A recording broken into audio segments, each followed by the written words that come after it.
Welcome. This is the earnings special on Bloomberg Quint, and we are taking stock of Justdial and the first quarter numbers. And for that, I am in conversation with Abhishek Bansal, the CFO of the company. Abhishek, good morning, and thank you so much for joining us. It's been yet another very strong quarter for Justdial, and at least as far as estimates are concerned, some of the numbers are ahead of the consensus. My question then is, considering that there is evident improvement in traffic and paid listings, there's a matter of that you guys looking at a reasonably large base. So for the next 2 or 3 quarters, if you could give us an idea about whether or not you can actually expect to sustain this growth momentum that we have seen in the case of the previous few quarters as well. See, from our perspective, what we are trying to ensure is that despite challenging macro environment, especially for SMEs, we need to ensure that we deliver adequate ROI for their particular spends. If we are able to achieve that, we should be able to continue our particular growth momentum in top line. To that extent, traffic, which is the most important indicator, we have reached about 156 million quarterly unique users. The mobile traffic, which forms 80% of the traffic, grew at about 36% year on year. We are also adding to our feet on street team, so that particular team has seen about additions to now 4,400 odd people from about 3,100 about 4 quarters back. So some of these particular steps that we are taking should help us be in a reasonably good state as far as coming quarters and years are concerned.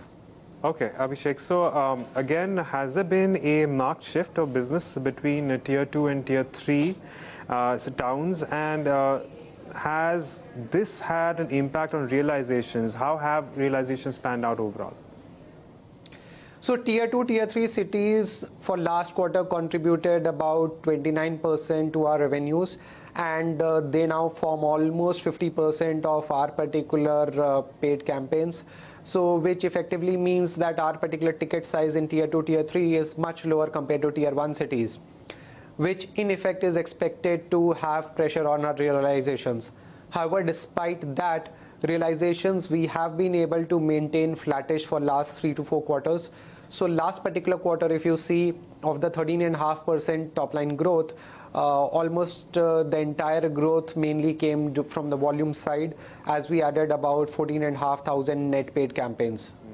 It's interesting you spoke about volume. So Abhishek, firstly, what is the update on pricing, and what takes precedence over pricing and volumes over the next 2 to 3 quarters as we move in?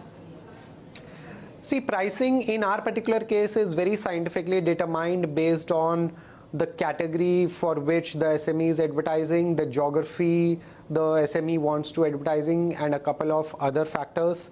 So based on traffic trends, pricing automatically gets adjusted. Now, from our particular perspective, the first objective that we keep in mind is overall revenue growth. So the idea is to maximize revenue growth. A part of it could obviously materialize from the volume front, and the rest due to realizations. Realizations, since the share of Tier 2, Tier 3 is growing, they on a blended basis are expected to have some pressure. So a good portion of growth should ideally materialize from the volume front.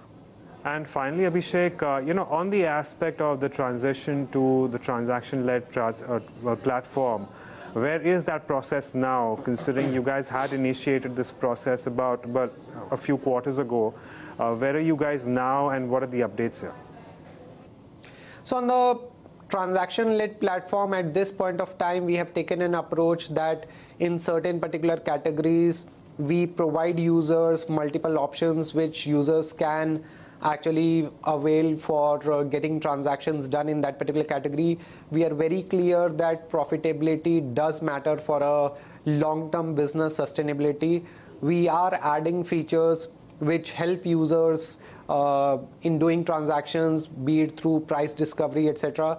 So that particular feature is a sort of ongoing process. Okay. All right, Abhishek. We'll leave it at that. Thanks so much for joining us, and wish you the best for the future. Thank you.